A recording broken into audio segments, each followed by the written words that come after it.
I think that whenever you're choosing a platform, you look for the reviews, you look online, you start getting into vendor comparison sheets and all of that super fun stuff. So whenever you do that, you're looking for the best platform. And sometimes we miss the step of what's the best platform for me, because I often recommend HubSpot and Salesforce because I know the value it brings. And I also know the type of business it suits. And it's not the best for everyone.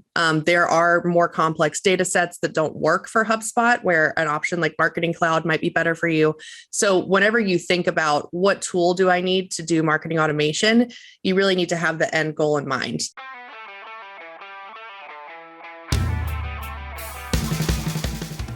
Welcome to the B2B Digital Marketer Podcast, a podcast helping you to end your struggle with digital marketing, helping you to pave a new and better path to target and capture your ideal customer. Each week, we teach you how insiders and experts debunk the dreary and become engines of innovation. Now, here's your host, Jim Rembach.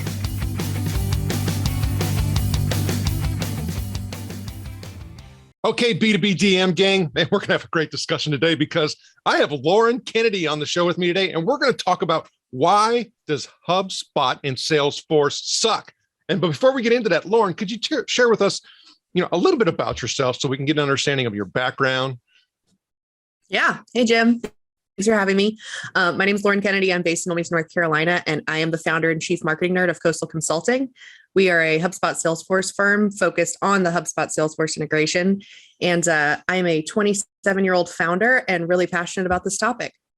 Well, okay. So now you just said that you're a partner, and actually you've done a really good job from that. But we're talking about why HubSpot and Salesforce sucks. So why do they suck? Yeah, happy to tell you. So there's 3 reasons that HubSpot and Salesforce sucks. 1 is that people using it are flying blind. 2 is they've never had flying lessons. And 3 is that they autopilot will fly it. Okay, now that sounds interesting. So tell us what you mean by each one of those, if you don't mind. Yeah, happy to. So 1, whenever you get into a new system, it's kind of easy to fall into the trap of, the system will do the work for me. But if we don't lay a plan, if we don't draw a roadmap of how we're going to get where we're going, the systems can really suck because they're driving you and you're not driving it. So you're not going to get anywhere. 2, if you haven't had flying lessons, HubSpot and Salesforce are both pretty intuitive platforms. So if you think, the platform is intuitive, therefore I don't need training and I don't need to learn how to use it, not going to go well for you because yes, it's intuitive. That doesn't mean that you just know it. So in order to actually master it, make it work for you, you really need to learn how to use it. And thinking autopilot will fly it. A lot of times we get used to like the Apple mentality of, you just turn it on and it works forever. That doesn't really work with integrations because there's constant changes. There's different automations you need to put in place. And even though it's integration for the systems, every company uses those systems differently. So there are different things you have to put in place before and after you integrate HubSpot and Salesforce to actually make it work for you. Okay, so now going back to the first one, you talked about, there's a couple different scenarios, and even before we started recording, you mentioned something about you even yourself, going through a due diligence process. Now, I would dare to say that a lot of that perspective that people have, in addition to their mindset, in addition to just the way that they operate their business, can greatly impact why HubSpot and Salesforce, and really the benefit and value that they can bring are automatically going to be inhibited. Can you talk to those a little bit? Yeah, I think that whenever you're choosing a platform, you look for the reviews, you look online, you start getting into vendor comparison sheets and all of that super fun stuff. So whenever you do that, you're looking for the best platform. And sometimes we miss the step of what's the best platform for me, because I often recommend HubSpot and Salesforce because I know the value it brings. And I also know the type of business it suits. And it's not the best for everyone. There are more complex data sets that don't work for HubSpot, where an option like Marketing Cloud might be better for you. So whenever you think about what tool do I need to do marketing automation, you really need to have the end goal in mind. Like, what am I trying to do? What specific marketing campaigns am I wanting to use this tool for? Who is my target audience? And is this platform set up to reach them where they are? And so without that full vision of, okay, once I turn the platform on, what next? that needs to be mapped out before you start picking the platform, because you can get the top line best platform and it not suit your needs because it's not set up to support you. So if you don't know what those are, you can't choose the platform that meets them. That's a really interesting point because, I think, you talked about, and I asked you, what size of business do you normally work with? And you had mentioned that it's, roughly 100 to 1,000 employees, $10 million to $80 million in revenue. Okay, so we can easily understand that part. However, when I start thinking about some organizations that are on the smaller side, I would dare to say that some of those issues that you talked about apply, because like, for example, there was a small organization, they had less than 100 employees and they're using, Salesforce, and they want to do certain things with it. I'm like, are you large enough for that? Right. So what are some of the things that you run into for those organizations that are on the smaller side versus organizations that are on the larger side? So two different pools of issues there. So on the small side, organizations often get into a trap that HubSpot has termed Frankenspot, where they have put together a bunch of systems and integrated. So like, let's say you're using MailChimp, Buffer, your email, spreadsheets, all of that, and you use Zapier to connect all of them. They get into the situation where they bought the cheaper versions of all of these platforms and tried to patch them together, instead of using an all-in-one platform like HubSpot. So usually when I talk to a smaller business, they're overwhelmed by the amount of systems they use because they can't track ROI. They don't have a single source of truth for their customer. Salesforce touts the 360-degree view of your customer. And so without a holistic system that has it all in one, it's really challenging to get that picture. So when I talk to a small business, they're usually overwhelmed by the amount of systems that they have. And they're just like, this needs to be easier. I need less logins. I need less tabs open. And it's not necessarily, what am I really looking to do? It's, I really need to stop doing what I'm currently doing. And so you see something like HubSpot and you're like, wow, I can simplify by using this. And you really can. However, you need to like breathe, take a second, step away from all of the systems that you've put together and think about what you were trying to achieve by getting them in the first place, and then map that strategy out. So once I get in HubSpot, I'm going to do X. Okay. And So then, go ahead. So I don't want to interrupt you because you're on a flow. Go ahead. So I was going to say, so on the inverse of that, with larger businesses, the challenge is usually compounded by the volume of data and the amount of hands in the pot. So on the smaller side, they're using too many systems. On the larger side, they have too many people with opinions. And if you work in a larger company, you know exactly what I'm talking about, because there's so many people that have a big opinion about this marketing automation tool. So they're usually migrating from Marketo or Pardot or Salesforce Marketing Cloud to HubSpot, because their team wants something that's easier to use. They want something that's intuitive that they can do drag and drop design with, which HubSpot can do. But if we just look at, again, okay, we're going to turn on HubSpot and everything is fixed, we still need the training, the roadmap, and the planning for the integration with Salesforce. And so that is missed on that side. Whereas on the small business side, it's just kind of like a flurry to, I need what's happening now to stop, because you're overwhelmed and you're a smaller team. And so on an over team, you get stuck in either over analysis or lack of planning and preparation. Well, as you're talking, I start thinking about the what was the terminology that you used? Hub Frankenstein or something? What'd you call it? Frankenspot. Well, I start thinking about, people who actually created the Frankenspot too, right? You're dealing with, personalities on both ends of that spectrum. Mindset comes into play. Some people who, don't realize they don't know what they don't know, right? And the whole flying blind thing, and the, think that I could just push a button and it's all taken care of. I mean, they're kind of stuck in that, and they have status quo bias, and they have all these other things that are issues, maybe even self-confidence problems. I don't even know. So when I start thinking about wrangling, all of these people, how do you do that? So when we start working with a company, we do something called a customer journey map. So sometimes this is a little bit annoying to clients because they want to get in there and go, but our goal is to slow down that momentum and say, let's take a second, let's think, let's build a roadmap. And so like HubSpot, we are a customer focused team. And so we look to be customer focused for our clients. So our end goal is always making sure that their customers are benefiting from what we do with them. So the best place to start our engagements is with your customers. So we meet with a member of the sales team, the marketing team, and the customer service team. That manifests differently based off of the business model, but we meet with those three departments and we say, like to the sales team, what are people asking you when you first get on the call? What resources do you have for sales? How could we make that easier for you? And then marketing, do you have a clear handoff to sales? Where are you getting leads from? What does your conversion look like? And what are your KPIs that you're measured by? And then customer service, did customers feel confident in our product when they get to you? Like what resources do you have to help them through issues?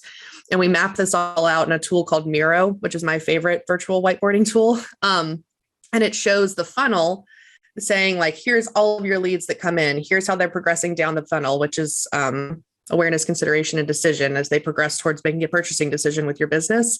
And then once they convert, then what happens? And so many B2B businesses miss that. And then what happens? Like once we have a customer, marketing just kind of comes to a screeching halt for most organizations. And like we're missing out on referrals, reviews, upsell, resell, renewal, all of that. So putting it all in this consolidated map helps you see, okay, here's the full picture of how we are creating an experience for our customers. And now that we have that, we have areas that are grayed out, which are like your opportunities, and then filled in what you're doing. And we start to say, here are your top opportunities. Here's how we implement those in HubSpot, how we can get them off the ground faster. Because if you take every opportunity your organization has to connect with your customers, that's a long list. And so if it's not prioritized, if it's not consolidated, and if you're not viewing it as part of the big picture of the customer journey, it's really hard to find a place to start. And so you kind of just like ignore it and keep pushing the calendar invite back, resetting the due date on the task and not getting to it. So we start with the customer focus before we touch the tools. Well, as you're talking, and before we started recording, I started thinking about, issues that I bump into, with helping with, B2B lead generation and, helping, people to be able to convert. And using digital as a supporting mechanism and maybe in certain instances a driving mechanism. All the things that you had talked about, I started thinking about holes in the bucket, right? So I have all this potential. Let's just look at this potential that's coming into the bucket, and then because of all of these things, essentially it's all bleeding out, and so my conversions do get affected. My sales consistency gets affected. My sales velocity gets affected. All of these things get impacted and affected. And I know this is a big ask of me, but if you were to think about, and maybe even split it by the spectrum again, I have the lower end, 100 employees. I have the higher end, 1,000 employees. If you were to say percentage of opportunities lost on the lower end versus high end, what are companies actually missing out on? Something that I always put in place that kind of surprises people, this may not answer it directly, but is a closed lost reason, because I think the biggest thing that we're missing in all organizations is data. And there's so much data that your team can drive internally that you're not tapping into. Because right now as marketers, we're like, oh, let's buy Google ads, or we'll pay a lot for LinkedIn ads. And so we just go to, okay, let's increase our ad spend, all of that. And so we're paying for that third-party data to access our customers, but you can generate so much data on your customers internally that reduces your ad spend, can actually give you insights. So for closed lost reason, that basically means whenever the salesperson loses the deal, we then have them tell us why in a standardized format. Sounds like very basic, and it is. So whenever they mark the deal as closed, we eventually say why. And so it's a drop down list: not ready, not a fit, never going to be a fit, went with a competitor, pricing, whatever. And so from that, marketing, they can then take that very simple piece of data and remarket and say, hey, see 6 months later, if they're not a fit or not ready, let's start to re-engage them. Or if it was pricing, if we come out with a lower priced offer someday, let's re-engage them and see if their tool's not working.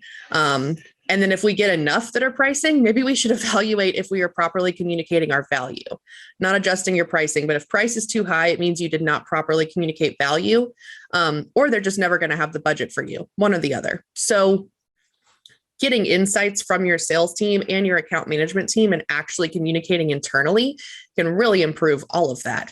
But as far as percentage closed lost, I would actually say bigger organizations have a larger percentage than small organizations. And that's because you have larger teams and bigger communication breakdowns. So losing deals, churn, all of that from my perspective breaks down to lack of communication and lack of communicating value.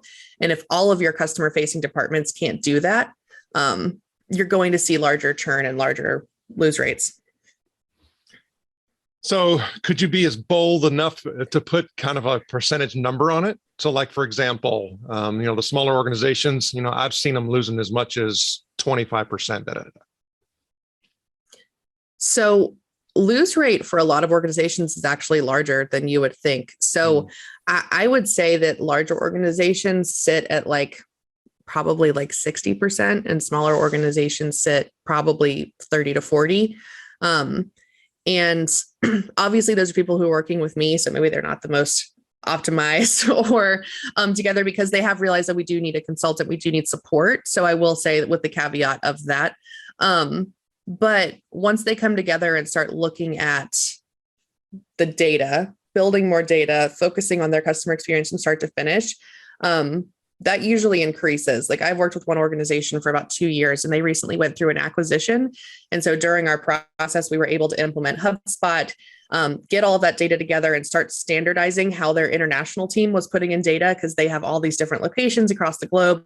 They were all putting in different data. It's not consolidated. It's all in text fields instead of drop down. So it's not actionable for marketing. So through revamping that customer journey and the data entry process, they were able to really increase their revenue and actually grow to be acquired by a larger company because of their performance increases. Okay. So now then, all right. So I would dare to say that of those percentages of those opportunities that they're essentially losing, now, realistically, they're not going to be able to make changes and capture 100% of them. But would it be fair to say at least half of those opportunities, they probably could win if they just optimize and improve and, have proper strategy and tactics in place? Very likely. I would say a huge driver for loss in B2B is time to respond. So the benefit of automating your sales process and putting in sales enablement tools like HubSpot is the ability to respond quickly. A lot of times people will reach out on your website and B2B sales do not get back to them for 5 to 7 days. And if you've purchased anything anytime recently, by 5 to 7 days, you already had whatever you wanted, especially if you're an Amazon user like me. But we don't have the patience for that anymore. So once you reach out to someone, you want to get on a call now. Like I had someone book a call with me yesterday for later today and reached out if they wanted me to squeeze them in sooner, because 24 hours is a long time when you were making a B2B purchase decision, because you're going through all of the sites that show up on page 1 of Google, submitting the form and seeing who gets back to you first with the best solution. So if you're not top of mind, then you're not on their mind at all. So here, help me understand this. I would, with what you were saying, I would I could definitely see that if it's a transactional type of sell. But like you doing what you're doing, I would dare to say that people aren't going to make that decision about somebody who's going to help them, improve and make sure that HubSpot and Salesforce don't suck, and do it in a couple of days. That high ticket, high touch sell, that's going to take a while. So if you think about it, based on what type of B2B organization I am I a little bit more transactional B2B, or am I more, high touch, high ticket B2B? I would dare to say the KPIs have to shift, don't they? I would say a few years ago, probably. The challenge now is by the time a company reaches out to you, they know to a certain degree if they're going to work with you or not. So even if it's a long-term B2B decision, they could have been making that decision internally for the past 6 months, and they've narrowed it down to their top 2 vendors. For example, at my last organization, we were deciding on our marketing automation platform, and we worked on that decision 4 months internally. But by the time I went to Marketing Cloud and said, hey, we're going to use you, it was financial services, couldn't use HubSpot at the time, just to clarify, went to Marketing Cloud and said, hey, I need this implemented in 1 month. So by the time I get to that and I'm implementing a huge system for a financial institution, we've already made our decision. We're just ready for you to do the work. So before I talk to sales, the decision was made. And so for me, my clients, large and small, usually make their decision within 48 hours of talking to me. So they're going through all the platinum partners in HubSpot saying, hey, you do HubSpot and Salesforce, let's talk. There's about 3 of us. And so they go through that, they talk to us and decide you're the one. We get the proposal, and I usually have a signature in max 48 hours. Usually it's a few hours. So you would think it's a longer decision, but they've been looking at their partners because we're vetted, like we're partnered with Salesforce and HubSpot. So they've seen our qualifications. By the time they talk to me, it's just a final check to make sure I'm actually who we said we were. And they sign the contract. So I've also worked in warehousing, which I would say arguably is one of the larger decisions for an organization to make, is where they're storing their warehouse and like all of their supplies for e-commerce. And this was a few years ago, but in that organization, it was shocking how many companies made a really fast decision too, because the purchase cycle for warehousing is usually up to 2 years. But there are companies who need emergency warehouse space, especially right now with the supply chain being what it is, where they need to be in a space right away, which is why I believe it's called Flexport. But there's these companies that have popped up. It's like the Airbnb of warehousing, where you can just go in and like on demand select a space. So even in these longer purchasing decision cycles, whenever they reach out to you, they're usually 90% of the way there, regardless of your industry. So being quick to respond and engage and get them pricing and all of that is essential across all B2B from my perspective at this point. Okay, well, that to me, as you're talking, leads me to start thinking about what I am doing in order to be able to have those opportunities come forth. I think about it from a proactive, outbound sales perspective, and I'm starting to think about it from, an inbound, lead generation, content marketing, all that type of perspective. And I start looking at, what is it that we do, and how are we being found if we're not finding our targets, right?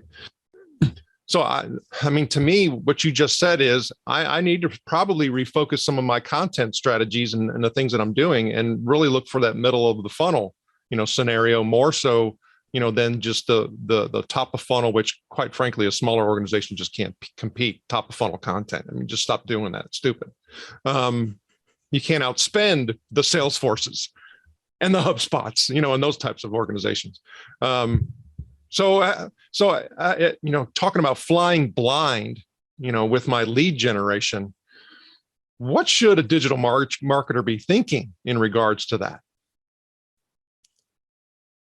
It's really about understanding your customers. So something that we do, we do lead scoring a lot. So whenever we bring you into HubSpot, they have probably the most intuitive lead scoring I've seen on the market, where you can build a HubSpot score and just add point and click, add 10 points for this, add 15 points, whatever. And you set up automation to alert sales when it gets to a certain number of points.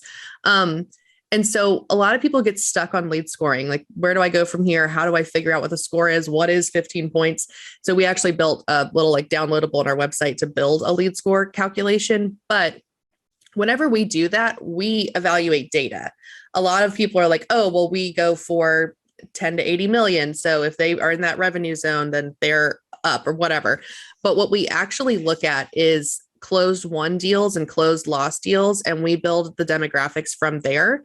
So we do positive and negative attributes for a HubSpot score. So if they take X amount of time to respond to the first email, they're this much less likely to be a good qualified lead. And if they are in this industry, or if they live in this state, like, we can get really granular with trending in our closed won and closed lost deals. So because I started this firm 9 months ago, we do this on a monthly basis of looking at our closed won, closed lost, because we're still very new and we don't have a huge pool of historical data to come from. But when I go into organizations that have been around for 20 years, this is so easy to do, because you just pull a report of closed won, closed lost, and start looking for trends.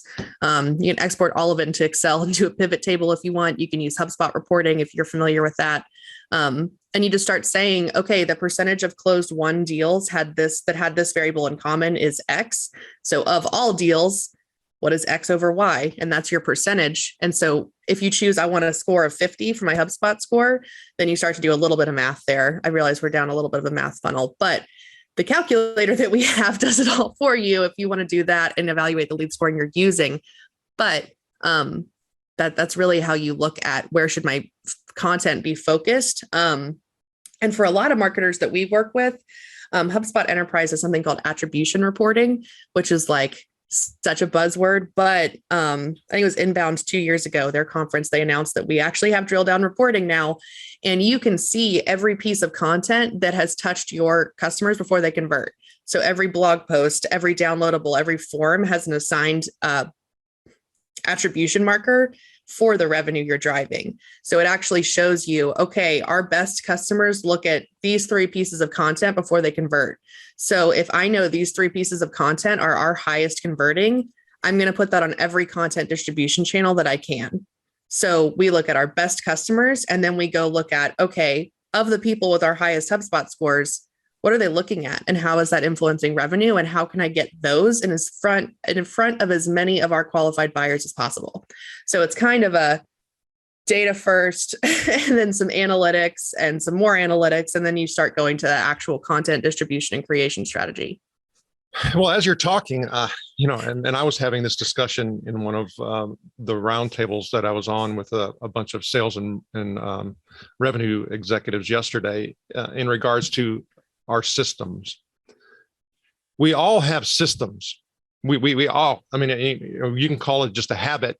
It's still a system, right? We're doing this, on a consistent basis over and again, and it may or may not be documented and may or not, have any strategy associated with it.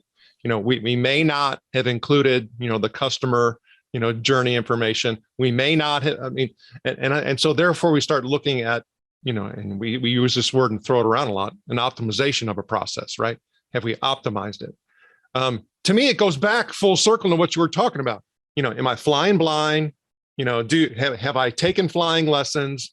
And I think I can push a button and this darn thing goes on autopilot. It's just not going to happen.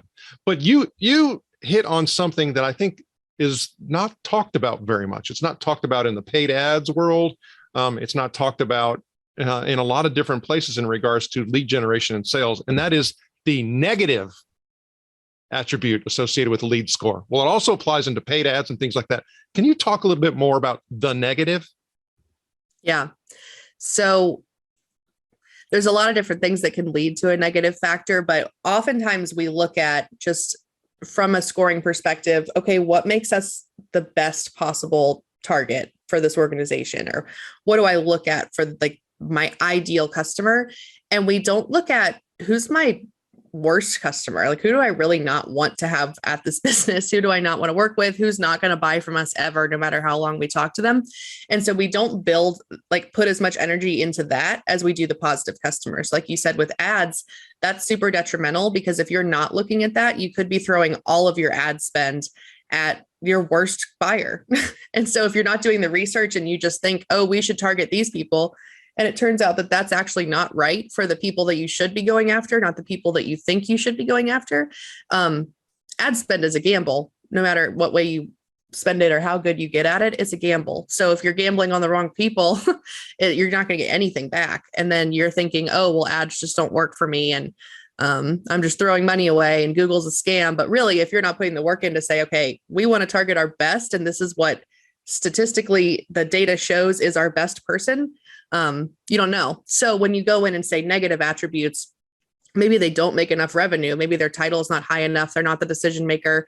Maybe if their decision time is 2 years, you know that you're X amount less likely to close with them if they have a long decision-making process. So that would then lose them points on your HubSpot score, because scoring should be based on 2 things. And most companies don't look at both of these things. One is their demographic, their fit, like enough money, right location, right decision, whatever. And 2 is their level of interest. A lot of times we just say, oh, well, they check our boxes, so they have a high score, but we haven't looked at, are we checking their boxes? Like, are they engaged in our blog? Have they opened like a marketing email at all ever? Have they opted into our marketing? Which, if you're using HubSpot, they better have. Like, how much do they actually want to work with us and want to hear from us? Because if they don't, they shouldn't be going to sales. They shouldn't have a high score. Even if, like, it's kind of like dating. Like, even if you're really into them, if they're not into you, like, you're wasting your time. So your score should be a balance of fit and interest. and positive and negative. Well, I mean, so there's the fact is it goes back again, full circle as if we don't, I mean, we're flying blind a lot of times. I mean, that's just, it used to be, and this is one of the things that you and I were chatting about prior to, recording, is that it used to be so simple. It used to be that, a person part-time could handle all this stuff for a B2B organization. And those days are long freaking gone. And unfortunately, a lot of people that are unskilled and unaware, kind of just think, oh, well, we'll just hire somebody to take care of that. What is the problem with that? There are so many problems with that. And I think that a lot of it stems to a lack of awareness of what a marketer does. And because marketing is more what you would imagine sales to be than ever before, because a marketer is the face of your company. Now they are designing your website. They are the person that shows up metaphorically in the version of content, images, all of that, whenever somebody looks for your brand. So it's no longer a sales rep that you meet at a trade show. It could be, but it's likely not at this point. Even if you meet them at a trade show, they looked you up online before they went. So your marketing team is the face of your brand at this point. And so there's a lot that goes into a face, and the skill sets that make up quote unquote marketing are so diverse. There are graphic designers that focus on creating presentations, visually aesthetic graphics, and there's video production, which is separate from graphic design, that creates those video ads and those animations that you see. And then there's also content writers, but there's different types of content writers. There's social media content, there's blog content, there's white papers, there's website content. There are all different segments. And then there's SEO professionals that are helping you get to the top of the Google search results. There's website designers, website user experience people, marketing operations, which is where I sit, that essentially looks at how the entire organization works together and is the champion of the customer for marketing, sales, and customer service. There's marketing leadership, which helps make all of these strange personalities work together on one team. There's so much that goes into marketing. And we think, okay, one person can be hired as a quote unquote marketing generalist to do all of that, which is laughable if you are in any part of marketing, to think that anyone could have all of those skill sets. So we're underestimating the amount of manpower it takes to attract, convert, and retain customers, because that's just marketing. If you look at how sales has changed, they have sales operations, which is kind of where we also sit because we're in revenue operations, but they also have inbound sales reps. So when someone submits a form, that doesn't mean they're ready to buy. That means they're ready to talk to you. So we have a more entry-level salesperson answering the phone, calling them, emailing them, whatever, to gauge their interest and then pass them to our actual sales team that can make things happen for them. And then from there, we have sales leadership. We have sales analysts to make sure that our pricing and process is right. The list goes on, proposals, RFPs. And then once you get to customer service, we don't just have people who answer the phone and respond to our B2B customers. We also have customer experience that's evaluating every touch point throughout this for how do they feel? What are they asking? What are they thinking? And making sure this is all optimized. So that's probably at least 30 people that I've just named off for a mid-sized B2B organization that is focused on getting your customer, converting them, and retaining them. And everything else happening in your organization, like services delivery, product development, leadership, finance, all of that is separate from just those 30 people that are required to stay on top of getting the results you need, being in Google. So you have organic, traffic driven, not spending all your money on ads, actually communicating across those three departments. There's so much that goes into it. And a lot of companies, unfortunately, still think, oh, I can hire a marketing generalist and one sales rep to be sending cold emails to people, and we're going to just blow this up with those two people. And it's just not realistic anymore. Lauren Kennedy, I think you just gave us some great insight into why your HubSpot and Salesforce just might be sucking. Lauren, how do the B2B DM gang listeners get in touch with you? You can find me at coastalconsulting.co. I'm also really active on LinkedIn and Twitter personally at CMN Coastal. Lauren Kennedy, thank you for sharing your knowledge and wisdom, and we wish you the very best. Thank you.